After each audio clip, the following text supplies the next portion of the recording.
बोलती पांडुरंगा बरोबर. पांडुरंगाने खाली मान घातलेली. आई विचारती, ए पांडुरंगा, का र कशा पाय घाई करायला लागलास ग?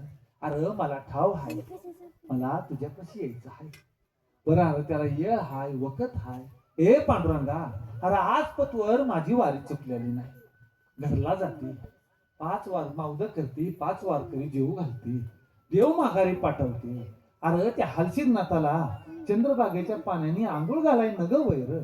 आणि या इठ्ठला तू कशा पाय घाय करायला लागला? मी आवाज देईल नव तुला. विठ्ठल काही बोलत नाही, मला समोर आलं. आणि आई सांगती, ए पांडुरंगा, आणि तुला बी ठाव आहे की र, माझ्या पोटी जन्माला आलेला बाळू साधा सुद्धा नव.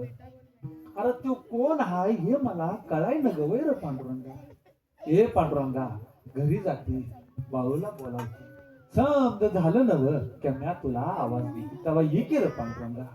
काही बोललं नाही. पांडुरंग निघून गेला, काळ निघून गेला. आई माघारी गेली. एकादश आली.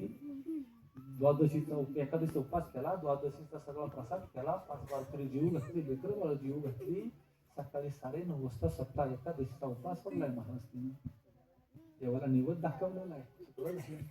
आणि आता जे घर आहे ना अक्कोळचं, तिथं मामांच्या मूर्त्या मांडलेल्या आहेत बघा, त्या घरामध्ये भिंतीला टिकून बसलेली.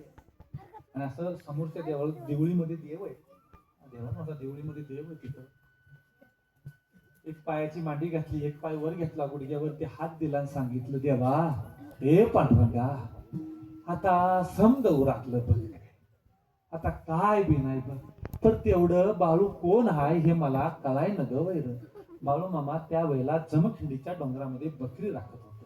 आजूबाजूला सगळी माणसं आहेत. आणि माणसं असताना आईचा आवाज मामांच्या कानावरती गेलेला आहे. चटकन देव उभा राहिला, तडा तडा तडा चालायला लागला. चला तडा तडा चालायला लागल्यावरती मामा चालायला लागला. कोण विचारत नसायचं मामा कुठं चालला. मामा चल म्हणला तरच बरोबर